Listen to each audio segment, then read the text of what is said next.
Afternoon learners. आज इग्नू के BA education की कोर्स कोड BESC 132 के संबंध में हम लोग चर्चा करेंगे।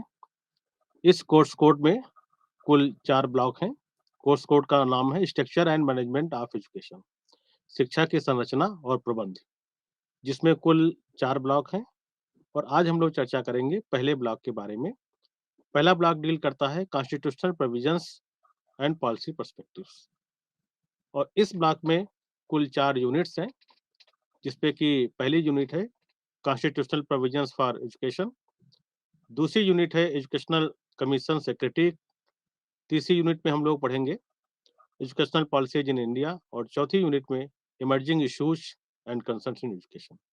आज के इस सेशन में हम लोग कॉन्स्टिट्यूशनल प्रोविजंस फॉर एजुकेशन के बारे में चर्चा करेंगे। इस पेपर में जैसा कि नाम है structure and management of education, किस तरह से भारत में शिक्षा पद्धति का धीरे-धीरे विकास हुआ, उसके बारे में हम पढ़ेंगे।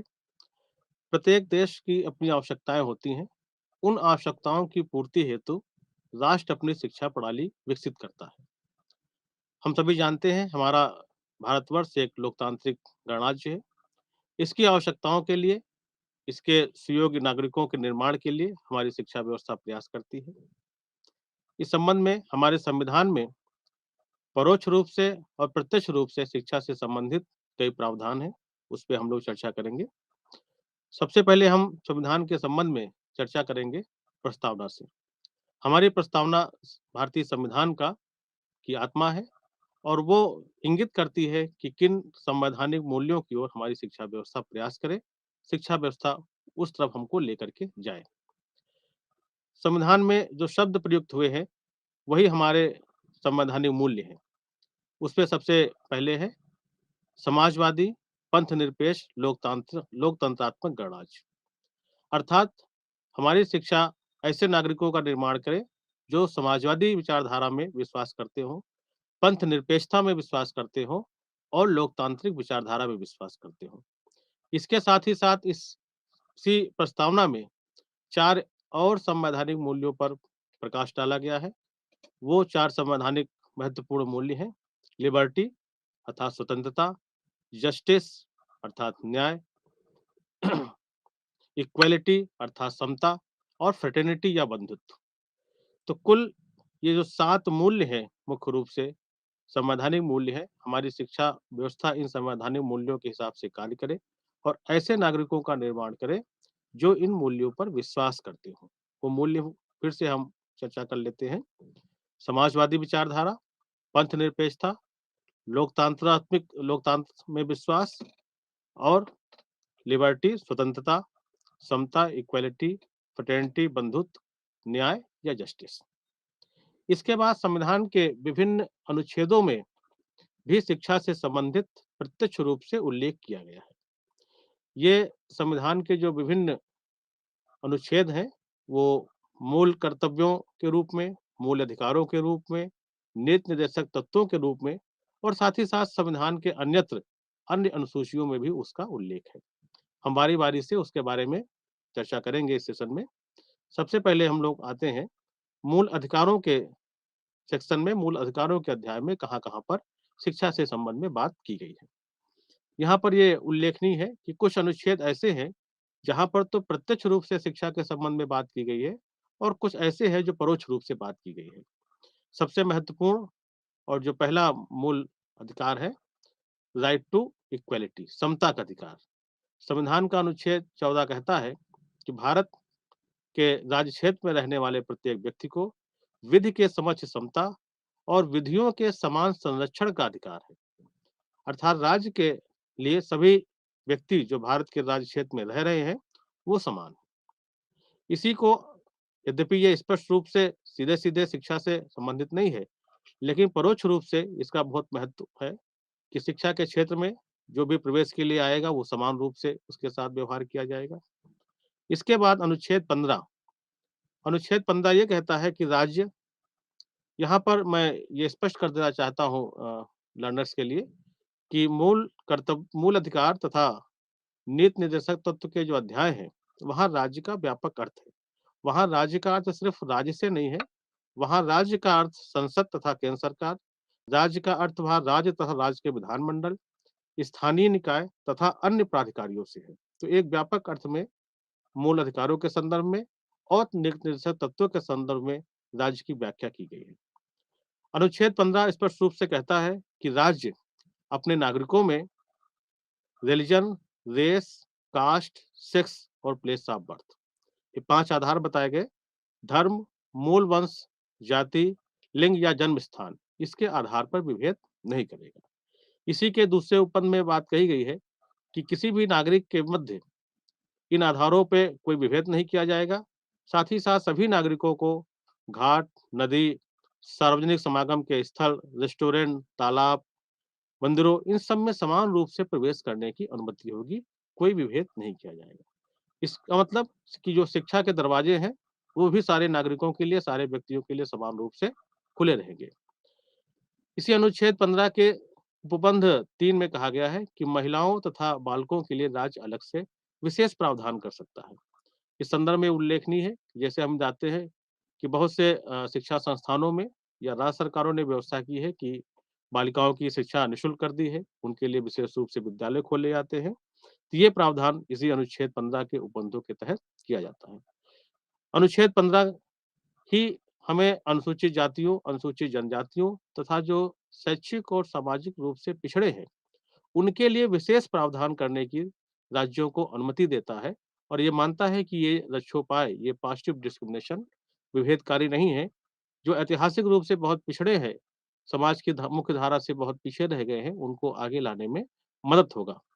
इसी संदर्भ में आप देखते हैं, जैसे हमने कहा कि अनुसूचित जाति, अनुसूचित जनजाति या पिछड़े वर्गों के लिए अलग से प्रावधान राज्य सरकारें कर सकती है। तो उनके लिए विशेष स्कॉलरशिप की व्यवस्था, फीस में उनकी छूट देना या उनके लिए एडमिशन के मानक में कुछ कमी कर देना, इत्यादि प्रयास राज्य की सरकारें करती हैं, केंद्र की सरकारें करती हैं, विश्वविद्यालय अपने स्तर से किया करते हैं। इसी में अनुच्छेद 15 में ही शिक्षा संस्थाओं में प्रवेश हेतु ओबीसी, एससी और एसटी को रिजर्वेशन की बात कही गई है और हाल ही में अभी जो ईडब्ल्यूएस इकोनॉमिकली वीकर सेक्शन का एक अनुच्छेद लाया गया है, उसके तहत भी इसी 15 अनुच्छेद 15 के तहत ही 10% का स्थान जो इकोनॉमिकली वीकर सेक्शन है, आर्थिक रूप से जो गरीब हैं, उनके लिए एडमिशन में प्रवेश के लिए राज्य सरकारें और केंद्र सरकार व्यवस्था करती है। इसी कड़ी में आगे यदि हम बढ़ें तो अनुच्छेद 16 भी बहुत महत्वपूर्ण है जो शिक्षा से संबंधित है। यद्यपि वो शिक्षा शब्द इसमें इस्तेमाल नहीं है, लेकिन अनुच्छेद 16 ये कहता है कि राज्य के अधीन जितने भी लोक नियोजन के पद हैं, सरकारी सेवाएँ हैं, सरकारी पद हैं, उसमें सरकारें चाहे राज्य की हो या केंद्र की हो या स्थानीय निकाय हो, वह religion, race, caste, sex, descent, place of birth या रेजिडेंस, इन 7 में से किसी भी आधार पे कोई भी भेद नहीं करेंगी। यहाँ ये ध्यान रखने वाली बात है कि अभी अनुच्छेद 15 में हम लोग जो बात कर रहे हैं विभेद की, वो केवल 5 आधार हैं। लेकिन अनुच्छेद 16 में जो लोक नियोजन से संबंधित है, वहाँ ये आधार 7 आधार हो गए हैं। 7 आधार हैं, उनका धर्म, उनका मूल वंश, उनकी जाति, उनका लिंग, उनका उद्भव, उनका जन्म स्थान या उनका निवास।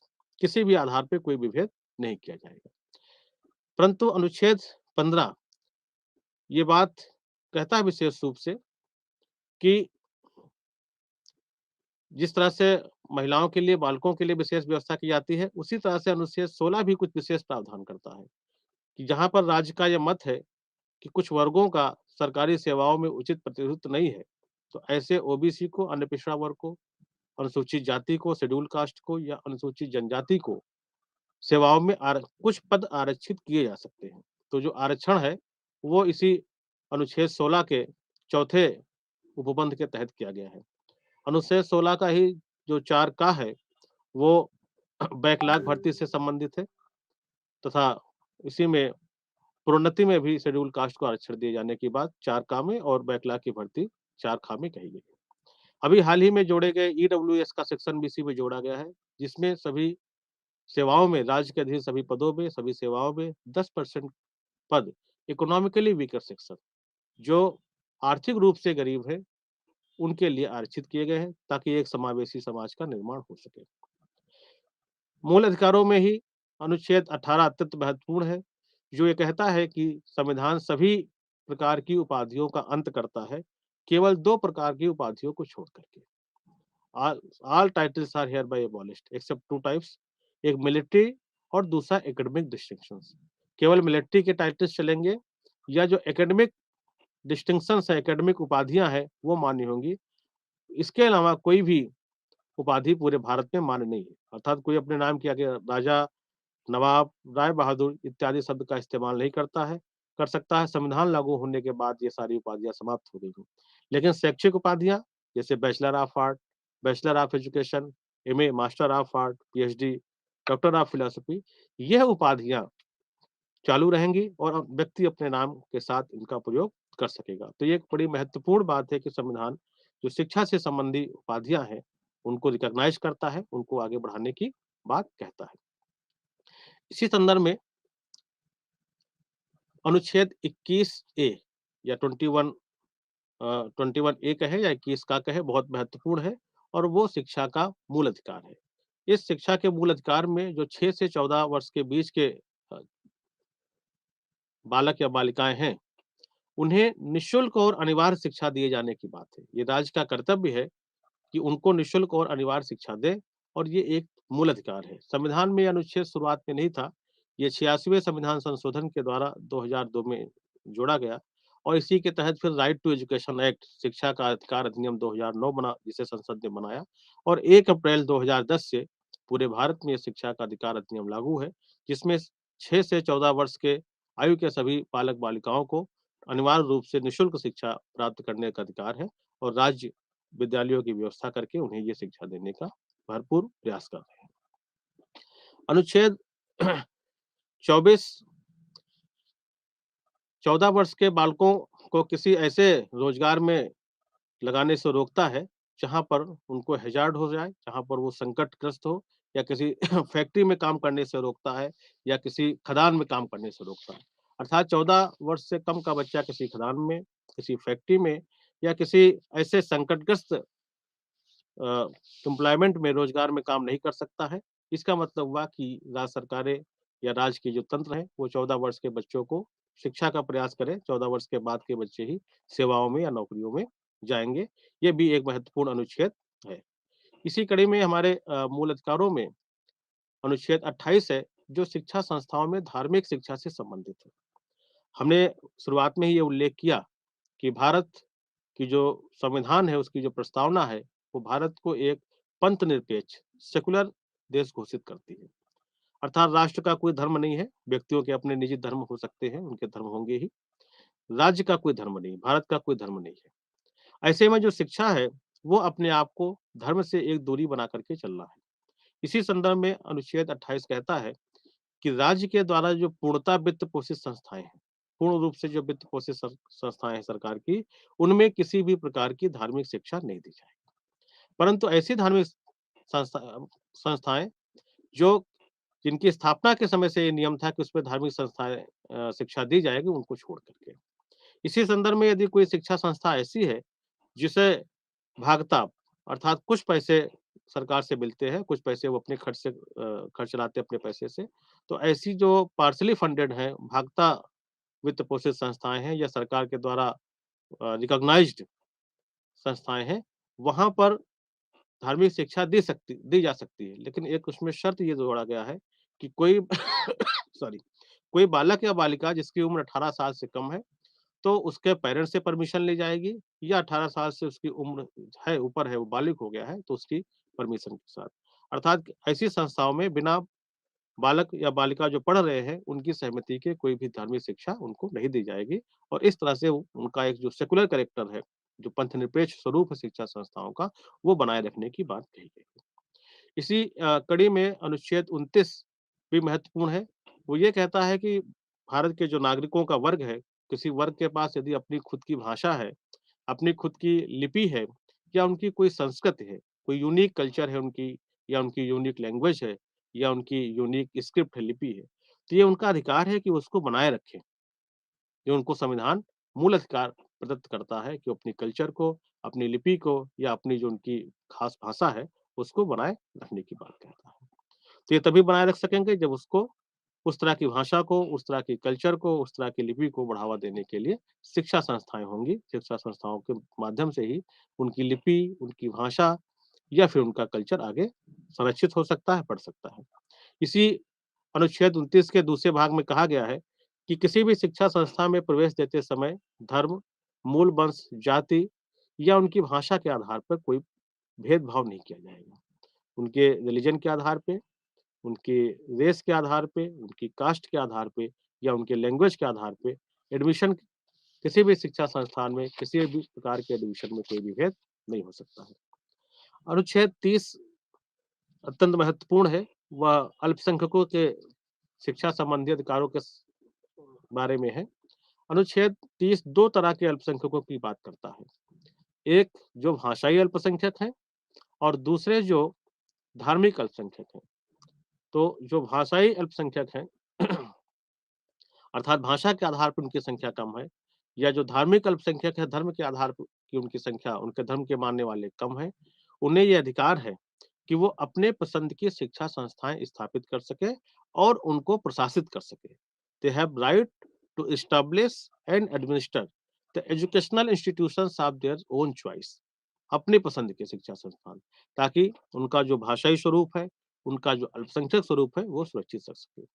इसी के दूसरे उपबंध में कहा गया है कि जब सरकारें ग्रांट इन एड प्रणाली के तहत शिक्षा संस्थाओं को अनुदान दे रही होंगी, तब किसी शिक्षा संस्थान को इस आधार पे अनुदान देने से मना नहीं कर सकती हैं कि वह शिक्षा संस्था किसी अल्पसंख्यक प्रतिष्ठान के अंतर्गत है या किसी भाषाई अल्पसंख्यक हो वो या फिर वो धार्मिक रूप से अल्पसंख्यक हो। उन्हें भी समान रूप से ग्रांटेड एड सूची में आने का अधिकार प्राप्त होगा। तो ये हमारे मूल अधिकारों के संदर्भ में शिक्षा की जहाँ-जहाँ पर बात हुई उसकी अभी हमने आपसे चर्चा की है। आगे जो नीति निर्देशक तत्वों का अध्याय है, उस नीति निर्देशक तत्वों में भी कई अनुच्छेद ऐसे हैं जिसमें शिक्षा के संदर्भ में बात कही गई है। उसी में अनुच्छेद 41 है जो महत्वपूर्ण है, वो राज्य सरकारों को, केंद्र सरकारों को ये निर्देश देता है कि वो अपने आर्थिक विकास और आर्थिक क्षमता के अंतर्गत रहते हुए सभी नागरिकों को शिक्षा का अधिकार, काम का अधिकार और साथ ही साथ उन्हें यदि आवश्यकता हो तो आर्थिक सहायता मुहैया कराने का प्रयास करें। यद्यपि ये नीति निर्देशक तत्व मूल अधिकारों की तरह कोर्ट के माध्यम से लागू नहीं कराए जा सकते हैं, परंतु फिर भी इनका अपना महत्व है। ये एक तरह से सरकारों को निर्देशित करते हैं कि वो अपनी स्कीम बनाते समय, अपनी योजनाएँ बनाते समय या कोई कानून बनाते समय ये ध्यान रखें कि वो शिक्षा को अधिकार के रूप में धीरे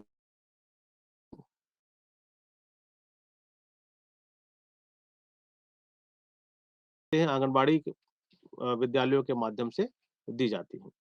यहाँ ये महत्वपूर्ण है कि पहले 2002 के पूर्व जो अनुच्छेद 45 है उसकी भाषा ये नहीं थी। 2002 के पूर्व अर्थात जब 86वां संविधान संशोधन किया गया संविधान में, उसके पहले अनुच्छेद जो 45 है उसमें 6 से 14 साल के बालक-बालिकाओं की शिक्षा के बारे में बात कही गई थी। लेकिन हम जानते हैं कि अब 6 से 14 साल के बालक-बालिकाओं की शिक्षा को मूल अधिकार में सम्मिलित करते हुए एक नया अनुच्छेद बन गया 21 ए और उसी के साथ-साथ अनुच्छेद 45 की भाषा परिवर्तित हो गई है और वहाँ पर अब ईसीसीई अर्थात early childhood care and education पूर्व जो बाल्यावस्था है उसकी शिक्षा के संदर्भ में बात कही जा रहा है।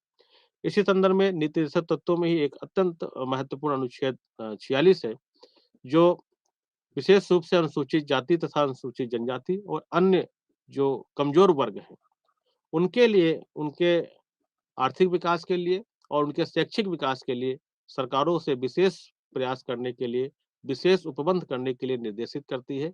इसी कड़ी में तमाम ऐसे विद्यालय खोले जाते हैं जो विशेष रूप से शेड्यूल कास्ट या शेड्यूल ट्राइब के बच्चे ही वहाँ पढ़ते हैं। उनके शैक्षिक उन्नति के लिए ये व्यवस्था की गई है। ये हमने बात करी कि कहाँ-कहाँ पर नीति निर्देशक तत्वों में शिक्षा के संबंध में बात कही गई है। अब हम लोग आ जाते हैं मूल कर्तव्यों के संदर्भ में। आप जानते हैं कि मूल कर्तव्यों का समावेश भारतीय संविधान में अनुच्छेद 51 का या 51 ए में किया गया है।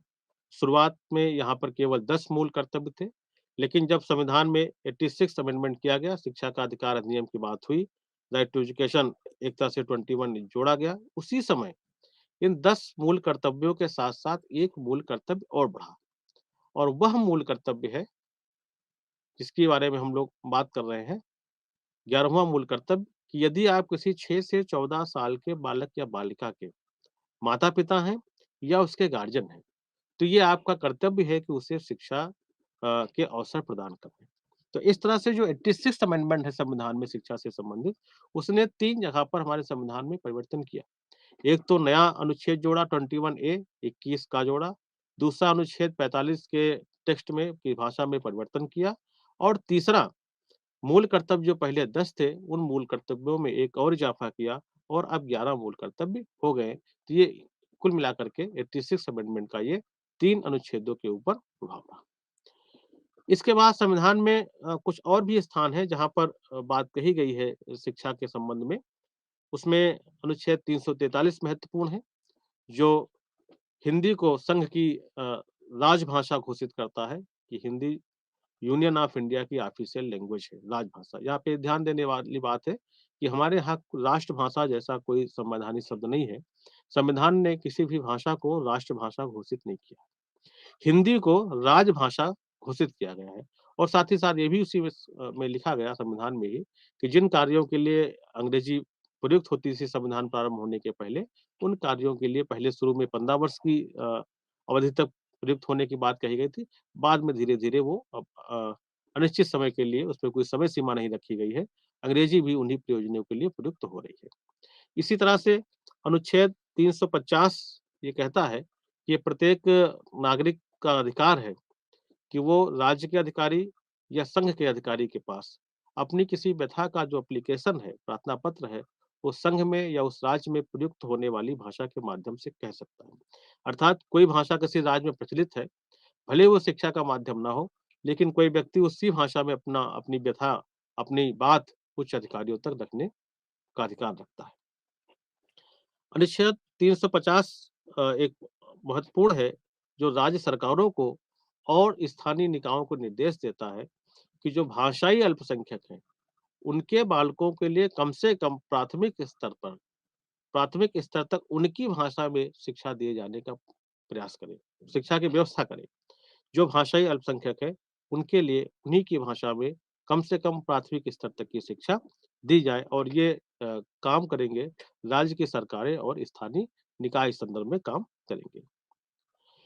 अनुच्छेद 351 जो हिंदी भाषा के विशेष प्रचार-प्रसार की बात कहता है कि हिंदी को इस तरह से विकसित किया जाए कि वो अन्य भाषाओं को साथ में लेकर के चल सके और भारत की जो कंपोजिट कल्चर है, जो मिली-जुली साझा संस्कृति है, उसको वो अ, उसका वाहक बन सके। तो ये हम लोगों ने चर्चा की कि संविधान के किन-किन वो मूल अधिकारों के संदर्भ में या उनके मूल कर्तव्यों के संदर्भ में या उनके नीति निर्देशक तत्वों में कहाँ-कहाँ पर शिक्षा से संबंध में उल्लेख किया गया है। इसी कड़ी में जो दूसरा भाग संविधान का ही है, आप जानते हैं कि भारत एक संघ है, जहाँ राज्यों के अधिकार हैं और केंद्र के भी अधिकार हैं। तो राज्यों और केंद्रों के बीच में शक्तियों का बँटवारा किया गया है। कुछ विषयों पर राज्यों को अपनी बात रखने का अधिकार है, कानून बनाने का अधिकार है और कुछ विषयों पर केंद्र को अपनी बात रखने का, अपना कानून बनाने का अधिकार है। यह संविधान की 7वीं अनुसूची के माध्यम से है, जहाँ पर 3 सूचियाँ हैं, एक संघ सूची है, एक राज्य सूची है और एक समवर्ती सूची है। संघ सूची के विषयों पर कानून बनाने का अधिकार संसद का है, राज्य सूची के विषयों पर कानून बनाने का अधिकार राज्य का है।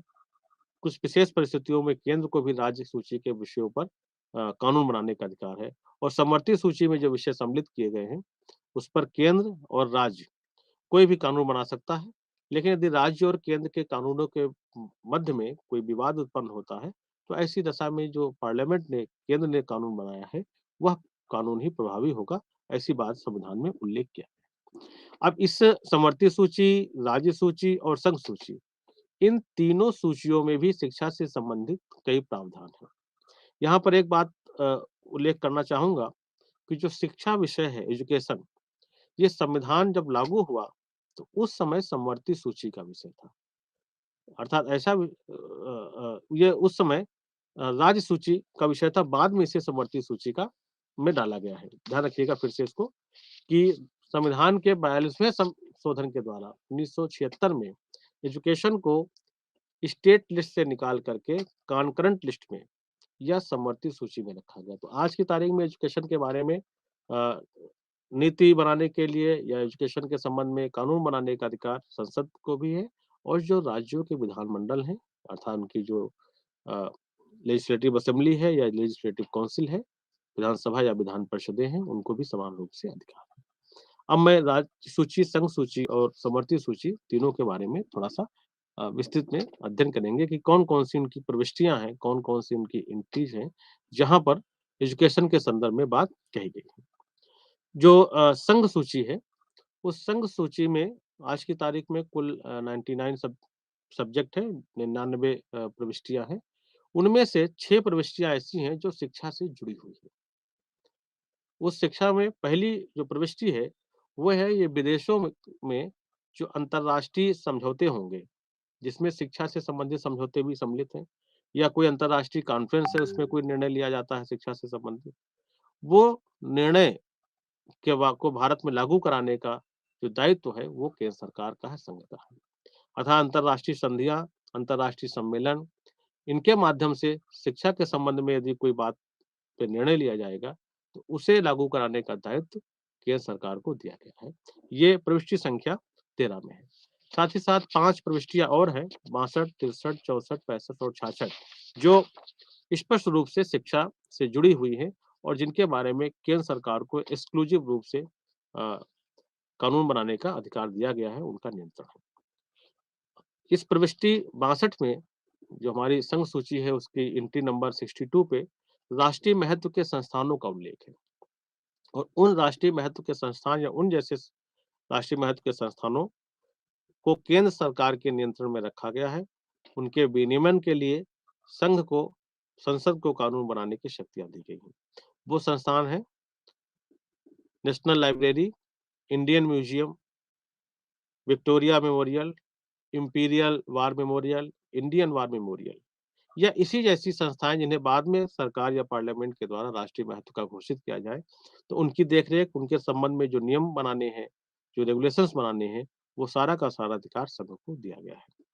इसी संबंध में जो हमारी प्रविष्टि संख्या 63 है, 63 है, वहाँ पर कुछ विश्वविद्यालयों का उल्लेख है, जिसमें BHU, Banaras Hindu University, AMU, Aligarh Muslim University, DU, Delhi University या इसी तरह से कोई दूसरा विश्वविद्यालय जिसे भारत सरकार केंद्रीय महत्व का घोषित करती है या केंद्रीय विश्वविद्यालय के रूप में स्थापित करती है, तो उनका नियमन भी केंद्र सरकार के तहत किया जाएगा। इसी एंट्री 64 के अंतर्गत वैज्ञानिक और तकनीकी शोध से संबंधित जो संस्थान हैं राष्ट्रीय महत्व के, वो भी केंद्र सरकार के अधीन में आएंगे, उनके नियंत्रण में रहेंगे। प्रविष्टि संख्या 65 में 65 में अपराध के अनुसंधान के लिए जो एजेंसीज है या विशेष शोध के लिए समर्पण के साथ जो एजेंसीज काम कर रही हैं और वो भारत सरकार के द्वारा वित्त पोषित है, तो उनका नियंत्रण भी भारत सरकार के द्वारा किया जाएगा। और सबसे महत्वपूर्ण इसी में है एंट्री नंबर 66 या 66। जो एंट्री नंबर 66 है, वो ये कहती है कि उच्च शिक्षा के संस्थान या शोध के संस्थान या वैज्ञानिक तथा तकनीकी संस्थान, इनके मानक निर्धारित करना और उन मानकों का समन्वय करना। Determination of the standards of higher education institutions, research और scientific and technical institutions, यह काम सिर्फ और सिर्फ भारत सरकार का है और इसी एंट्री के तहत 66 के तहत ही जो हमारा विश्वविद्यालय अनुदान आयोग है वो कार्य करता है। विश्वविद्यालय अनुदान आयोग उच्च शिक्षा संस्थानों के, वैज्ञानिक संस्थानों, इन सब के संबंध में मानकों का निर्धारण करता है और उसमें समन्वय का कार्य करता है। ये हम लोगों ने बात की कि कौन-कौन सी अनुसूची, तो हमारी संघ की अनुसूची, उसकी कौन-कौन सी ऐसी प्रविष्टियाँ हैं जो शिक्षा से प्रत्यक्ष रूप से जुड़ी हुई हैं। अब हम लोग बात करेंगे राज्य सूची की तरफ आएँगे। अभी हमने कहा अपने लेक्चर में बीच में ही कि पहले शिक्षा संविधान लागू होने पर राज्य सूची का विषय था। बाद में वो राज्य सूची से निरसित होकर 1976 में उसे समवर्ती सूची का विषय बना दिया गया है। तो राज्य की सूची में आज की तारीख में केवल एक ही प्रविष्टि है जो शिक्षा से संबंधित है, वो प्रविष्टि संख्या 12 है, जिसमें राज्य के नियंत्रण में आने वाला कोई पुस्तकालय या कोई संग्रहालय या फिर कोई ऐतिहासिक स्मारक है या जो इस अभिलेख हैं, जो केंद्र के अधीन नहीं आते हैं, उन्हीं के संबंध में राज्यों को अधिकार है। और शिक्षा जो विषय है, एज़ सच वो आज की तारीख में समर्थित सूची का विषय है और उसमें केंद्र और राज्य दोनों सरकारों को नियम बनाने का और संस्थाएँ स्थापित करने का उनको अधिकार दिया। फिर हम आ जाते हैं इसी अनुसूची 7वीं अनुसूची की जो तीसरा भाग है, जिसे हम लोग समवर्ती सूची कहते हैं, कॉन्करेंट लिस्ट कहते हैं। उसमें शुरुआत में 47 विषय थे, बाद में 5 विषय और जोड़े गए और 5 विषय जुड़ करके वहाँ पर संख्या 52 हो गई है। उसमें 4-5 प्रविष्टियाँ ऐसी हैं जो प्रत्यक्ष या परोक्ष रूप से शिक्षा से संबंधित है। पहली है entry number 20 economic and social planning, सामाजिक और आर्थिक नियोजन। तो सामाजिक और आर्थिक नियोजन हम निश्चित रूप से जानते हैं कि शिक्षा सामाजिक और आर्थिक नियोजन का एक महत्वपूर्ण भाग है, महत्वपूर्ण हिस्सा है। तो इसलिए ये समवर्ती सूची का है जिसमें राज्य और केंद्र दोनों मिलकर के काम करेंगे। एंट्री लेवल 25 में शिक्षा शब्द इस्तेमाल किया गया है। उसी शिक्षा में कहा गया है कि इसमें तकनीकी शिक्षा और मेडिकल शिक्षा भी सम्मिलित है तथा श्रमिकों के लिए जो प्रशिक्षण है, उनके लिए जो व्यावसायिक शिक्षा है, उसका भी उल्लेख किया गया है। एंट्री लेवल 26 में जो बात कही गई वो लीगल, मेडिकल अदर प्रोफेशन, जो चिकित्सा का प्रोफेशन है या लीगल प्रोफेशन विधि का व्यवसाय या प्रोफेशन है या कोई दूसरा प्रोफेशन है, उसका विनियमन भी केंद्र सरकार और राज्य सरकार दोनों मिल करके करते हैं, दोनों के वो राज्य क्षेत्र में आता है। एंट्री नंबर 28 पर चैरिटेबल इंस्टीट्यूशंस और चैरिटी की बात कही है। अर्थात ऐसी संस्थाओं की बात में कही गई है जो प्रॉफिट मेकिंग नहीं है, धर्मार्थ है, जिन्हें पूर्त संस्थाएँ कहते हैं। एजुकेशनल इंस्टीट्यूशंस जितने भी हैं, वो सभी के सभी चैरिटेबल इंस्टीट्यूशंस हैं। कोई भी शैक्षिक संस्था प्रॉफिट मेकिंग के लिए नहीं है। वो no profit no loss basis पे धर्मार्थ चलाए जाते हैं, तो उनका नियमन जो है वो समवर्ती सूची के अंतर्गत आता है। और एंट्री नंबर 39 पे समाचार समाचार पत्र, पुस्तकें और मुद्रणालय की बात की गई। तो प्रिंटिंग प्रेस है, न्यूज़पेपर है और बुक्स हम जानते हैं शिक्षा का महत्वपूर्ण हिस्सा है, उसके बिना शिक्षा आगे नहीं चल सकती है। तो वो समवर्ती सूची का विषय है, अर्थात उसपे राज्य और केंद्र दोनों मिलकर के काम करते रहेंगे। अभी हम बात कर रहे थे राइट टू एजुकेशन की, उस संबंध में 2 शब्द और मैं जोड़ना चाहूँगा। 86 अमेंडमेंट की जिसकी भी हमने बात की है कि संविधान के 86वें संविधान संशोधन द्वारा 2002 में 3 अनुच्छेदों में परिवर्तन किया गया। एक अनुच्छेद 21 ए जोड़ा गया, जिसमें शिक्षक को मूल अधिकार कहा गया 6 से 14 साल के बालकों को।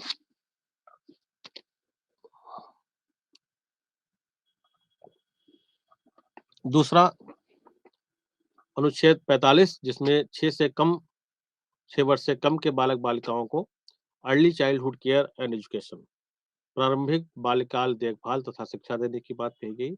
और अनुच्छेद 51 ए, इसमें हम लोग मूल कर्तव्यों की बात कहें, उसमें एक 11वां कर्तव्य जोड़ा गया कि 6 साल से कम के बच्चे के यदि आप माता-पिता या गार्जियन हैं, तो ये आपकी ड्यूटी है कि उसको विद्यालय भेजें।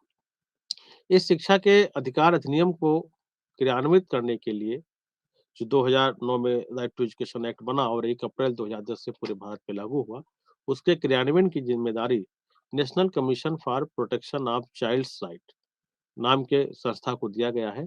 उसे National Commission for Protection of Child Rights NCPCR उसे एक सिविल कोड के रूप में अधिकार प्राप्त है और वो पूरे भारत में उसको राइट है कि इस एक्ट को कितनी अच्छे से क्रियान्वयन किया जा सकता है, इसमें क्या कमियां हैं, उसकी मॉनिटरिंग करता है और उल्लंघन करने पे एक सिविल कोड की तरह वो कार्य कर सकता है।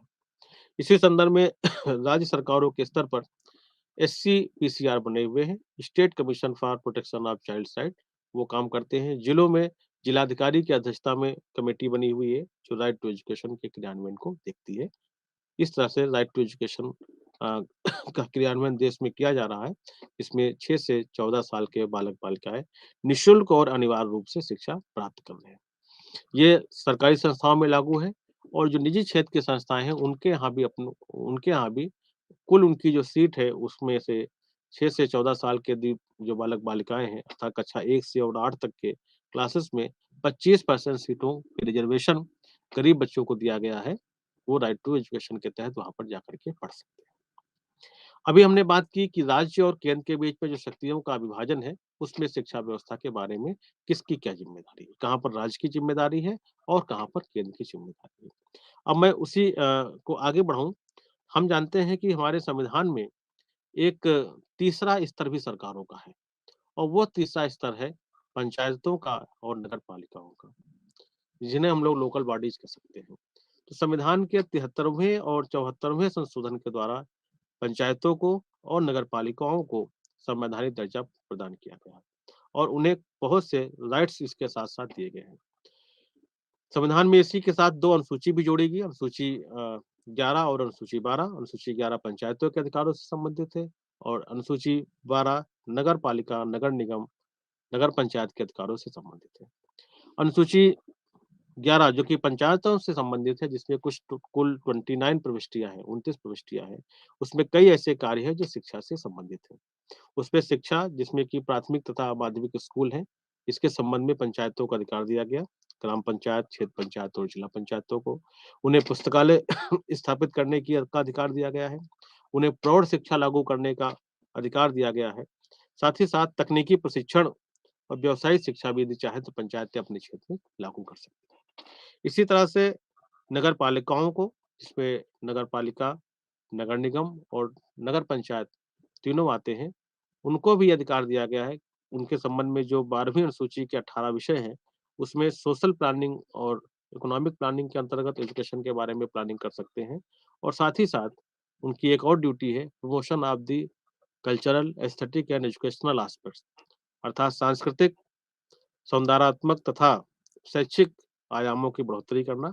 तो शिक्षा की बढ़ोतरी करना ये नगर निकायों का भी एक काम है। तो इस तरह से हमारे संविधान के अंतर्गत राज्य सरकारों की, केंद्र सरकारों की, स्थानीय निकायों की तथा अन्य प्राधिकारियों की, सभी की कहीं न कहीं, किसी न किसी रूप में शिक्षा को बढ़ावा देने की एक बहुत ही महत्वपूर्ण ज़िम्मेदारी है और वो उस संदर्भ में बढ़ावा दे रहे हैं। ये हमने अभी तक चर्चा की अपने संविधान के संबंध में कि कौन-कौन से अनुच्छेद और कौन-कौन से प्रावधान हमारी शिक्षा से प्रत्यक्ष या परोक्ष रूप से संबंधित है। अब मैं अपने इस लेक्चर के सेशन के दूसरे हिस्से में बात करूँगा जो यूनिट 2 का हिस्सा है इसी पहले ब्लॉक में कि evolution of the education system in India, कि भारत में शिक्षा प्रणाली का, एजुकेशन सिस्टम का कैसे विकास हुआ। प्राचीन काल में तो गुरुकुल के माध्यम से शिक्षा चलती थी। बाद में मध्यकाल में मदरसे तथा मकतबों की स्थापना हुई। लेकिन जो नवीन शिक्षा प्रणाली, जो आधुनिक शिक्षा प्रणाली जिसे हम देख रहे हैं, जिसमें हम अभ्यस्त हैं, जो जिसका हम हिस्सा हैं, वो अंग्रेजों के आगमन के बाद स्थापित हुई। सभी जानते हैं भारत में अंग्रेज पहले ईस्ट इंडिया कंपनी के रूप में आए और बाद में फिर वो यहाँ एक पॉलिटिकल पावर बन गए। तो 1757 में प्लासी की लड़ाई के बाद वो एक राजनीतिक हस्ती बने और उसके साथ-साथ जब भारत पे अंग्रेज पैर पसारने लगे, तो धीरे-धीरे उनको ये आवश्यकता महसूस हुई कि भारत में भी एक ऐसा वर्ग चाहिए पढ़ा-लिखा जो उनके साथ सहयोग कर सके और वो भारतीयों के बीच में जो सामान्य भारतीय जनमानस है और जो अंग्रेज हैं, उनके बीच में दुभाषी के रूप में काम कर सके। उनके बीच में मिल करके काम कर सके, सरकार की नीतियों को वो आम भारतीयों तक पहुँचा सके और आम भारतीयों की बात को सरकार के बीच में पहुँचा सके। तो ऐसे एक पढ़े-लिखे वर्ग की आवश्यकता अंग्रेजों को महसूस हुई। इसी संदर्भ में 1813 का जो चार्टर एक्ट है, उसके अंतर्गत पहली बार ब्रिटिश पार्लियामेंट ने ईस्ट इंडिया कंपनी को निर्देश दिया कि प्रत्येक वर्ष भारतीयों की शिक्षा पर कंपनी 1 लाख रुपया खर्च करे। ये फ this is the for the first time east India company ने शिक्षा के संबंध में कोई ज़िम्मेदारी उठाने की बात कही। परंतु उसी ज़िम्मेदारी की जो बात आई, चार्टर के आर्टिकल 43 में जो बात कही गई थी, उसी के साथ एक विवाद उत्पन्न हो गया, जिसे हम लोग इतिहास में प्राच्य और पाश्चात्यवादी विवाद कहते हैं। प्राच्य या पाश्चात्य विवाद ये है कि कुछ लोग चाहते थे कि जो शिक्षा पर धन 1 लाख रुपया खर्च किया जाना है, वो उर्दू, अरबी, फ़ारसी तथा संस्कृत के माध्यम से जो शिक्षा संस्थाएँ चल रही हैं और भारतीय ज्ञान विज्ञान की जो शिक्षा दी जा रही है, उस पे खर्च किया जाए। तथा जो पाश्चात्यवादी थे, वेस्टर्न कल्चर के लोग थे, वो ये चाहते थे कि ये जो शिक्षा पे धन खर्च किया जाना है, वो अंग्रेजी माध्यम के द्वारा जो यूरोपियन लिटरेचर है, जो साइंस है, उसके ऊपर खर्च किया जाए। इसी का विवाद ये शुरू हो गया। 1833 में जब 20 साल के बाद फिर से चार्टर का रिन्यूअल हुआ 1833 का चार्टर आया और उसमें ये कहा गया कि अब 10 लाख रुपया कंपनी हर साल शिक्षा के ऊपर खर्च करेगी भारत में। तो ये विवाद और ज़्यादा बढ़ गया। इसी चार्टर के तहत ही ईस्ट इंडिया कंपनी का जो हमारे यहाँ गवर्नर जनरल था, उसकी कार्यपरिषद में एग्जीक्यूटिव काउंसिल में एक चौथा मेंबर जोड़ा गया, लॉ मेंबर के रूप में, विधि सदस्य के रूप में, और पहले विधि सदस्य के रूप में लॉर्ड मैकाले की नियुक्ति होती है। लॉर्ड मैकाले ने भारत में आया और उस समय के तत्कालीन गवर्नर जनरल विलियम बेंटिंक ने लॉर्ड मैकाले को एक जिम्मेदारी दी कि वह इस जो 10 लाख रुपया खर्च किया जाना शिक्षा पे, वो किस तरह की शिक्षा पे खर्च किया जाए, इसके संबंध में अपना प्रतिवेदन दे। और जो प्राच्य पाश्चात्य विवाद चल रहा है, ओरिएंटल और एंग्लिसिस्ट जो कंट्रोवर्सी चल रही है, उसको एंड करने के संबंध में अपनी बात रखे। लॉर्ड मैकाले भारतीय शिक्षा व्यवस्था का बड़ा क्रिटिक था, बहुत आलोचना उसने की। उसने तो यहाँ तक कहा कि भारत और यूरोप का जो समस्त ज्ञान है, वो भारत और अरब कंट्रीज़ का जो समस्त ज्ञान है, वो यूरोप के किसी अच्छे पुस्तकालय की एक अलमारी से ज़्यादा नहीं। अर्थात भारत में और जो अरब के देश हैं, उनमें कोई ज्ञान नहीं, सारा का सारा ज्ञान जो यूरोपियन कंट्रीज़ हैं, वहाँ पर है। और भारत की शिक्षा व्यवस्था की बहुत आलोचना करते हुए उसने ये कहा कि अब हमें जो धन खर्च करना है शिक्षा के बारे में, वह वेस्टर्न एजुकेशन सिस्टम पे खर्च करना है। भारतीयों को ऊपर जो हम धन खर्च करेंगे, वो अंग्रेजी माध्यम की विद्या विद्या विद्या दी जाएगी, शिक्षा दी जाएगी इंग्लिश मीडियम में, और साथ ही साथ उन्हें हम लॉ की फिलॉसफी पढ़ाएँगे, जॉन मिल्टन की कविता पढ़ाएँगे, अर्थात वेस्टर्न फिलॉसफी पढ़ाएँगे, वेस्टर्न साइंस पढ़ाएँगे, और जो वेस्टर्न कल्चर है, जो इंग्लिश है, उसका हम लोग लिटरेचर पढ़ाएँगे। भारतीयों का जो पहले से ज्ञान चला आ रहा है, जो पहले से शिक्षा व्यवस्था चली आ रही है, उस पर अब कंपनी को कोई धन करने की आवश्यकता नहीं है। तो और इसी प्रतिवेदन को लॉर्ड विलियम बेंटिंक ने स्वीकृति दे दी, एंडोर्स कर दिया। तो इस तरह से पहली बार 1835 में लॉर्ड विलियम बेंटिंक ने जो प्रस्ताव स्वीकार कर लिया, उसी रिज़ॉल्यूशन के द्वारा, उसी संकल्प के द्वारा भारत में एक तरह से शिक्षा नीति बनी। और उस शिक्षा नीति का मामला ये है कि उसने अंग्रेजी को एक माध्यम के रूप में स्वीकार कर लिया, और साथ ही साथ शिक्षा की दिशा और दशा तय कर दी कि जो वेस्टर्न फिलॉसफी है, जो वेस्टर्न कल्चर है और वेस्टर्न लिटरेचर अर्थात इंग्लिश का लिटरेचर है, वही भारतीयों को पढ़ाया जाएगा। और एक साथ ही साथ एक और नई विचारधारा उत्पन्न हुई, जिसे हम लोग डाउनवर्ड फिल्ट्रेशन थ्योरी। मैकाले का ये मानना था कि ईस्ट इंडिया कंपनी सभी को ना पढ़ाए, वो कुछ सिलेक्टेड अमीरों को पढ़ाए, भारतीयों को पढ़ाए, और ये भारतीयों की जो कल्चर है, उसी को धीरे-धीरे नीचे जाने दे, और नीचे के लोग, जो गरीब तबके के लोग हैं, वो अपने से ऊपर के भारतीयों को देखेंगे, उनकी कल्चर को स्वीकार करेंगे और उसी के द्वारा आगे बढ़ेंगे। अर्थात हमको सबको नहीं पढ़ाना है, हमको कुछ सिलेक्टेड फ्यू को पढ़ाना है, कुछ कम लोगों को पढ़ाना है। ये डाउनवर्ड फिल्ट्रेशन थ्योरी। इसी कड़ी में अगला जो पड़ाव आया, वो 1854 में वुड्स का डिस्पैच है, वुड्स का घोषणा पत्र। चार्ल्स वुड अ, उस समय जो board of control for India, Bharat का के लिए जो नियंत्रण परिषद बनी थी, ईस्ट इंडिया कंपनी के ऊपर जो नियंत्रण रखती थी, उसके चेयरमैन थे। तो चार्ल्स वुड ने शिक्षा के संबंध में एक प्रस्ताव भारत के गवर्नर जनरल को भेजा। चार्ल्स वुड का ये प्रस्ताव, जिसको हम लोग वुड का घोषणा पत्र कहते हैं, वास्तव में बहुत ही महत्वपूर्ण है।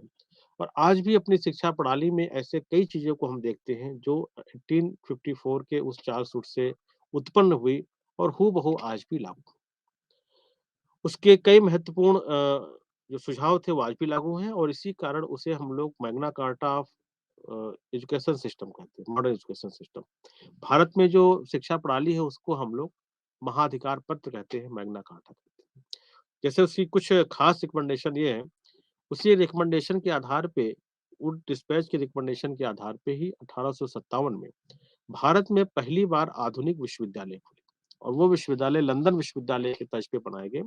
कलकत्ता में जो 3 प्रेसिडेंसी शहर थे, कलकत्ता, मद्रास और बम्बई, इन तीनों शहर में 1857 में विश्वविद्यालय खोले गए, लंदन विश्वविद्यालय के तर्ज पे।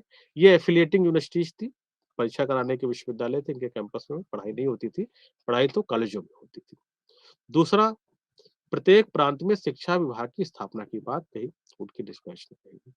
और तीसरी महत्वपूर्ण बात जो आज भी चली आ रही है, वो है ग्रांट इन एड प्रणाली की शुरुआत, शिक्षा अनुदान प्रणाली की शुरुआत।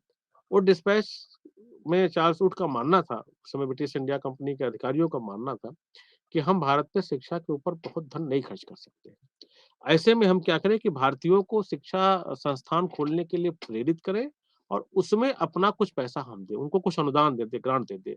तो इस तरह से सरकार कम पैसे में सरकार का काम चल जाएगा और भारतीयों की शिक्षा पे जो धन खर्च है, वो ज़्यादा धन खर्च भारतीय स्वयं करें। ब्रिटिश सरकार को कम से कम धन खर्च करने की आवश्यकता हो। ये वुड डिस्पैच की पॉलिसी शुरुआत हुई। फिर 1882 में जो वुड डिस्पैच की पॉलिसी शुरुआत हुई थी, उसकी समीक्षा करने के लिए एक आयोग बनाया गया, जिसे हम लोग हंटर कमीशन कहते हैं या तकनीकी नाम उसका इंडियन एजुकेशन कमीशन है, भारतीय शिक्षा आयोग है। प्रिय विद्यार्थियों, मैं यहाँ स्पष्ट करना चाहूँगा कि हमारे शिक्षा व्यवस्था में 2 आयोग हैं जिनके नाम काफ़ी कुछ मिलते-जुलते हैं। एक है इंडियन एजुकेशन कमीशन और दूसरा है एजुकेशन कमीशन। जब हम लोग इंडियन एजुकेशन कमीशन की बात कहते हैं, तो वो 1882 का हंटर आयोग है, जो विलियम हंटर की अध्यक्षता में बना। उस समय और दूसरा जो आयोग है, जिसको हम लोग एजुकेशन कमीशन कहते हैं, वो 1964 और 66 का कोठारी कमीशन है, जिसके अध्यक्ष प्रोफेसर डी.एस. कोठारी थे। तो ये ध्यान रखिएगा, इंडियन एजुकेशन कमीशन और एजुकेशन कमीशन। एजुकेशन कमीशन स्वतंत्रता के बाद का 1964 का है, इसकी रिपोर्ट 66 में आई और जो हमारा इंडियन एजुकेशन कमीशन है, वो 1882 में बना और 82 में ही विदिन 10 मंथ 10 महीने में उसकी रिपोर्ट आ गई। ये विदित है कि ये जो 1882 का कमीशन बना था, उसे लॉर्ड रिपन ने बनाया। लॉर्ड रिपन उस समय के वायसराय थे और अपेक्षाकृत उन्हें काफ़ी उदारवादी माना गया था। 1882 के इस हंटर कमीशन की जो रिपोर्ट थी, उसमें एक महत्वपूर्ण बात ये कही थी कि जो शिक्षा का दायित्व है, प्राथमिक शिक्षा का दायित्व तो सरकार अपने पास रखे और अपने पास रख करके भी धीरे-धीरे उसे स्थानीय निकायों को दे दे। लेकिन माध्यमिक शिक्षा के क्षेत्र से सरकार को पूर्णतः हट जाना चाहिए सेकेंडरी एजुकेशन से। सेकेंडरी एजुकेशन का कार्य सिर्फ़ और सिर्फ़ भारतीय करें, भारतीय लोग माध्यमिक शिक्षा के लिए विद्यालय खोलें, उनका खर्च चलाएँ, वो संस्थान बनाएँ। सरकार को उसपे केवल आवश्यकता पड़ने पर ग्रांट दे देना चाहिए, अनुदान देना चाहिए। सेकेंडरी स्कूल खुद नहीं खोलने चाहिए, ये बात होनी चाहिए। और तीसरी जो महत्वपूर्ण बात है, जो ज़्यादा प्रायोगिक है, ज़्यादा महत्वपूर्ण है, उपयोगी है, वो ये हुआ कि हाई स्कूल स्तर पे 2 तरह के करिकुलम शुरू किए गए, पाठ्यक्रम शुरू किए गए, 2 टाइप्स के। एक पाठ्यक्रम ऐसा हो जो हाई स्कूल की पढ़ाई करने के बाद उच्च शिक्षा के लिए लोग जाएँ और दूसरा पाठ्यक्रम ऐसा हो जो हाई स्कूल की शिक्षा के बाद लोग किसी रोजगार में चले जाएँ। अर्थात रोजगार पे आधारित हो, रोजगार की ओर ले जाने वाला एक पाठ्यक्रम हो हाई स्कूल स्तर पे और दूसरा उनको उच्च शिक्षा की ओर। तो एक तरह से माध्यमिक शिक्षा पे जो वोकेशनल एजुकेशन की शुरुआत, व्यावसायिक शिक्षा की शुरुआत सबसे पहले हंटर कमीशन ने उसकी ओर ध्यान दिया। इसी कड़ी में अगला जो महत्वपूर्ण पड़ाव है, वह है हमारा 1901 और 1904 के बीच में। उस दौरान लॉर्ड कर्जन भारत के वायसराय थे। 1901 में लॉर्ड कर्जन ने शिमला में एक एजुकेशन कॉन्फ्रेंस बनाई और उस एजुकेशन कॉन्फ्रेंस की अध्यक्षता स्वयं लॉर्ड कर्जन ने की और लगभग 150 प्रस्ताव वहाँ पर पारित हुए, जो शिक्षा के लगभग सारे क्षेत्रों से संबंधित थे। लॉर्ड कर्जन का ये मानना था कि शिक्षा में संख्या में बढ़ोतरी के बजाय सबसे पहले हमें उसकी गुणवत्ता पर बल देना चाहिए। हंटर कमीशन और वुड डिस्पैच की अनुदान प्रणाली के तहत जो grant in aid education system शुरुआत हुआ था, तो तमाम भारतीयों ने विद्यालय खोले और सरकार से अनुदान प्राप्त किया। ऐसे में संख्या तो विद्यालयों की और कॉलेजों की बढ़ गई, लेकिन उनकी गुणवत्ता में कहीं न कहीं कमी आ गई। इस गुणवत्ता के बारे में सबसे पहले ध्यान लॉर्ड कर्जन का गया और उसने इस बात पे जोर दिया कि हमें शिक्षा के प्रसार को थोड़ा-सा भले धीमे करना पड़ जाए, लेकिन उसकी क्वालिटी को हमें मेंटेन करना चाहिए। शिमला के इस कॉन्फ्रेंस के बाद 1902 में अ, थॉमस रैले की अध्यक्षता में रैले कमीशन बनाया गया और रैले कमीशन ने भारत के जो विश्वविद्यालय है, उसे हम लोग इंडियन यूनिवर्सिटीज़ कमीशन भी कहते हैं। उस इंडियन यूनिवर्सिटीज़ कमीशन ने अपनी रिपोर्ट दी विश्वविद्यालयों में सुधार के संबंध में और उसी को आधार बना करके इंडियन यूनिवर्सिटीज़ एक्ट 1904 में बना। उस इंडियन यूनिवर्सिटीज़ एक्ट में विश्वविद्यालयों में पहली बार उनके प्रशासन में कई प्रकार के सुधार किए गए, उनके ऊपर सरकार का नियंत्रण भी एक तरह से प्रभावी हुआ और विश्वविद्यालयों से ये अपेक्षा की गई कि वह सबसे पहले अपने यहाँ क्वालिटी में सुधार करें, क्वांटिटी में जो सुधार है वो बाद में किया जाए। और इसी शिमला कॉन्फ्रेंस के बाद ही जो प्राथमिक शिक्षा है, उसमें भी उसी गुणवत्ता पे बल दिया गया और पहली बार लॉर्ड कर्जन ने वर्नाकुलर लैंग्वेजेस के माध्यम से, जो हमारे लोकल की भाषाएँ हैं, उन भाषाओं के माध्यम से शिक्षा दिए जाने पर बल दिया लॉर्ड कर्जन के माध्यम से। फिर 1913 में उस समय की ब्रिटिश सरकार ने भारत में अपनी शिक्षा नीति की घोषणा की। 1913 में जो शिक्षा नीति की घोषणा की उसके बैकग्राउंड में सीन ये था कि उसी समय Gopal Krishna Gokhale imperial legislative assembly में एक विधेयक लेकर के आए थे और गोपाल कृष्ण गोखले का उसमें कहना था कि अब समय आ गया है भारत में सभी के लिए निःशुल्क और अनिवार्य शिक्षा प्रारंभ कर दी जाए। जो निःशुल्क और अनिवार्य शिक्षा हम लोग 2002 में आर्टिकल 21 ए में लागू कर पाए हैं। उस तो 2002 की जो बात है उससे पहले 1911 और 1912 में गोपाल कृष्ण गोखले बार-बार कह रहे थे ब्रिटिश इंपीरियल लेजिस्लेटिव असेंबली में ब्रिटिश के वायसराय से कह रहे थे कि भारत में नागरिकों को अब निःशुल्क और अनिवार्य शिक्षा देनी प्रारंभ हो जाए। लेकिन सरकार ने उनकी बात नहीं मानी। सरकार ने अपनी पॉलिसी में 1913 में कहा कि हमारे पास अभी संसाधन नहीं है और ना ही भारतीयों को ये आवश्यकता है कि सभी भारतीयों को हम लोग अनिवार्य रूप से शिक्षित करें। इसलिए अभी हम लोग उन पर खर्च नहीं करेंगे। लेकिन प्राथमिक तथा जो माध्यमिक शिक्षा का पाठ्यक्रम है, उसे उपयोगी बनाने पर ये 1913 की पॉलिसी ने उस पर काफ़ी बल दिया और इसमें भी गुणवत्ता के ऊपर बहुत बल दिया गया। उस समय तक 1913 तक भारत में लगभग 185 डिग्री कॉलेजेस थे और 5 विश्वविद्यालय बन गए थे, जिसमें आपके 3 विश्वविद्यालय जो 1857 में बने, इसके बाद इलाहाबाद विश्वविद्यालय और लाहौर विश्वविद्यालय की स्थापना हो सकी थी। फिर इसी कड़ी में भारत का जो शिक्षा प्रणाली धीरे-धीरे विकसित हो रही है, इसी कड़ी में एक पड़ाव आया 1917 में कलकत्ता यूनिवर्सिटी कमीशन, कलकत्ता विश्वविद्यालय अधिनियम, जिसे हम लोग उसके अध्यक्ष माइकल सैडलर के नाम पे सैडलर आयोग भी कहते हैं, जो लंदन जो इंग्लैंड के लीड्स यूनिवर्सिटी के उस समय वाइस चांसलर थे। उन्हीं माइकल सैडलर के नाम पे इसका नाम सैडलर आयोग भी कहते हैं।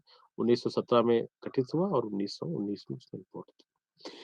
यद्यपि इसका काम कलकत्ता विश्वविद्यालय के संदर्भ में अपना सुझाव देना था, लेकिन जो महत्वपूर्ण सुझाव दिए सैडलर कमीशन ने, वो सारी शिक्षा प्रणाली के लिए उपयोगी साबित हुए भारत में और कई उसमें से बातें आज भी लागू हैं। सबसे महत्वपूर्ण बात ये की कि कलकत्ता विश्वविद्यालय के ऊपर भार बहुत बढ़ गया है, उसके कॉलेजों की संख्या बहुत ज़्यादा हो गई है, इसलिए बेहतर होगा कि एक और विश्वविद्यालय ढाका में खोला जाए और उसके बाद ढाका में विश्वविद्यालय खोला गया। दूसरी बात, उस समय तक जो विश्वविद्यालय थे, वही हाई स्कूल का मैट्रिकुलेशन का इम्तिहान कराते थे, हाई स्कूल का और इसके बाद जो हाई स्कूल है, वही स्कूलिंग एजुकेशन का अंत माना जाता था।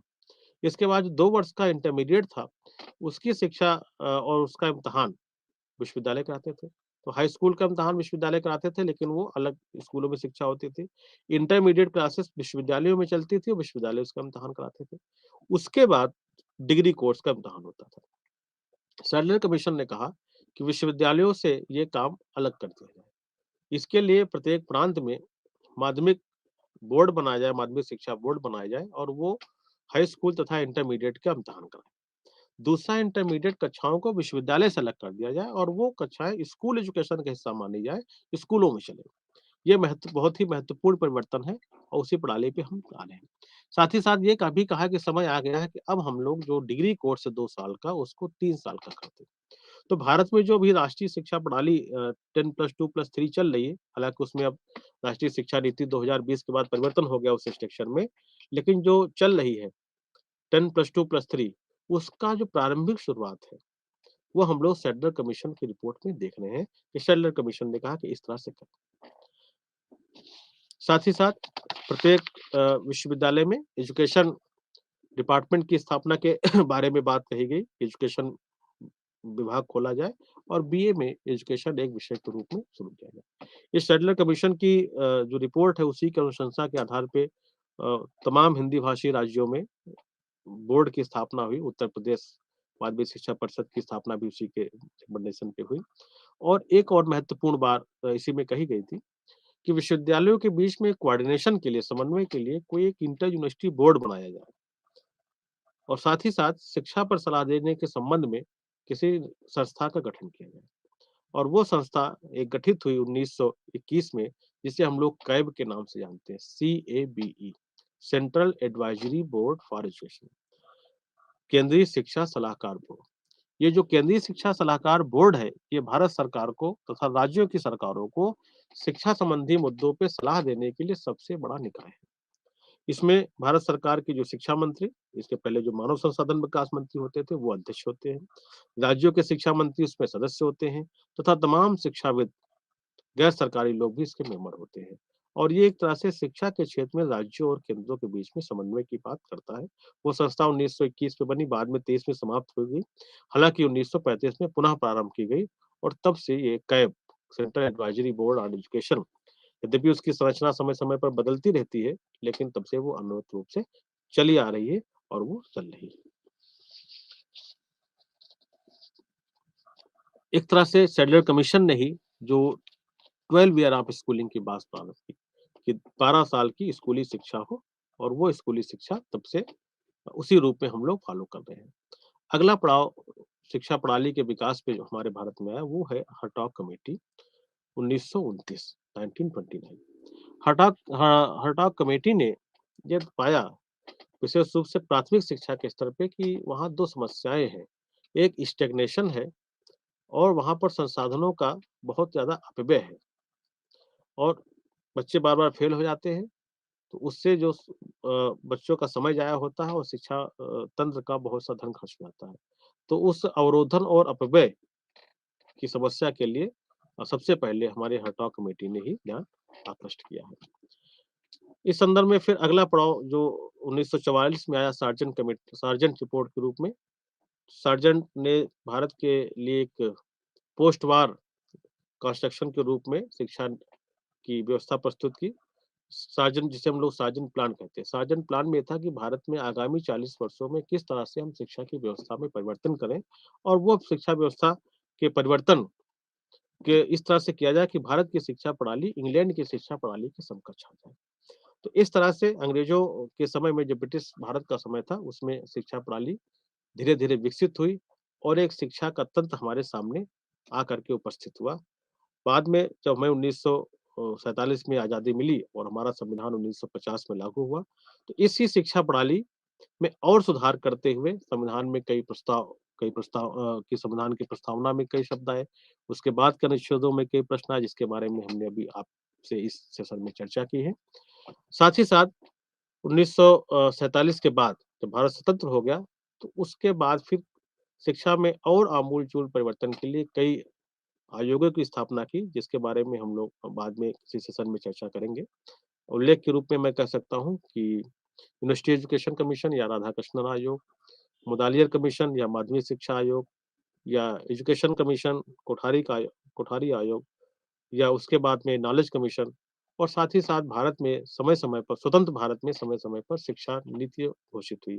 पहली शिक्षा नीति 1968 में आई, दूसरी शिक्षा नीति 1986 में आई और अभी जो लेटेस्ट शिक्षा नीति, वो हमारी 2020 में आई। तो इस तरह से धीरे-धीरे भारत पे एक एजुकेशन सिस्टम की एक शैक्षिक प्रणाली उत्पन्न हुई और वो उसमें धीरे-धीरे सुधार हो रहा है। आज के लिए हम अपनी बात समाप्त करते हैं आज के सेशन में। आप लोग जुड़े रहे, इसके लिए आपको बहुत-बहुत धन्यवाद। Thank you.